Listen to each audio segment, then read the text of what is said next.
We left, with nothing in our hands, just my daughter's fingers in mine, and our eyes fixed forward. But I felt heavy, not from what I carried, but from what I had left behind. The cloth I folded, the blankets I stitched, the threads I spun, they weren't just things. They were days of my life. Lot walked in silence. He never looked back. He walked like a man following the sky. And suddenly, as I looked at his back, I realized he was truly ready to leave this city. But I wasn't. I wasn't escaping. I was bargaining. Instead of letting go, I was calculating how I might rebuild what I lost. Then came the roar. The ground shook. The sky tore open. Flames rained down. A scream, if it could even be called that, echoed through the hills. I froze. A chill swept over my back. And inside me, a voice whispered, "Just look back. Something might still be there. It's only a glance, just for a moment." I felt my daughter's hand. It was warm. That little hand was leading me. In that moment, I realized something. I thought I was guiding her, but all along, she was the one leading me.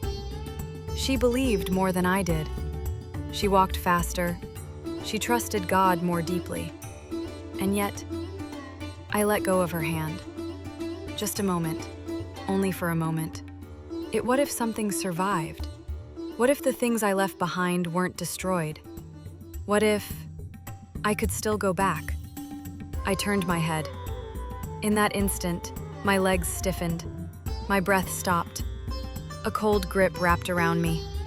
Salt, white, solid, crystalline. I couldn't move. Not my limbs, not my voice, not even my heartbeat.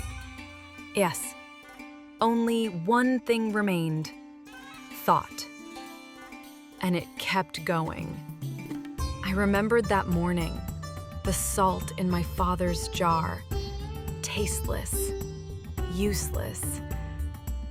That salt was me. I had become flavorless salt. I looked whole on the outside, but there was no faith inside. So I couldn't let go. So I looked back. So I stopped. I never imagined that what I trusted most would become my punishment. Salt was supposed to preserve life. Salt was what kept things from rotting. Salt was invisible, yet it held everything together. I trusted salt, and salt swallowed me.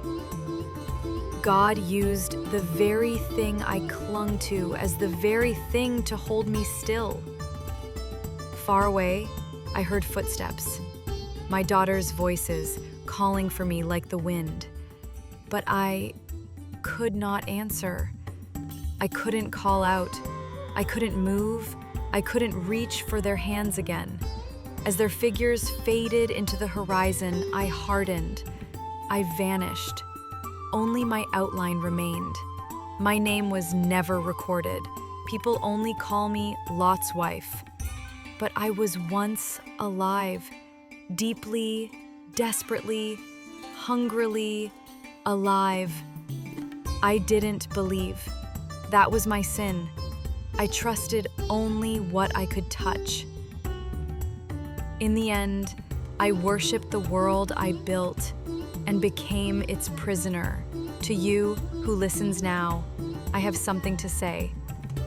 In that final moment, all the noise of the world disappeared, and one thought remained.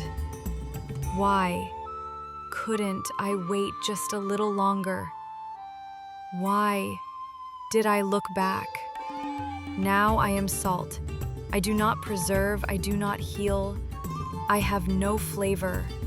The wind scours me, the sun dries me, and I remain like a stone in the silence. But maybe, just maybe, my story can be a handful of salt for someone else, someone who's losing their flavor. That was my final prayer.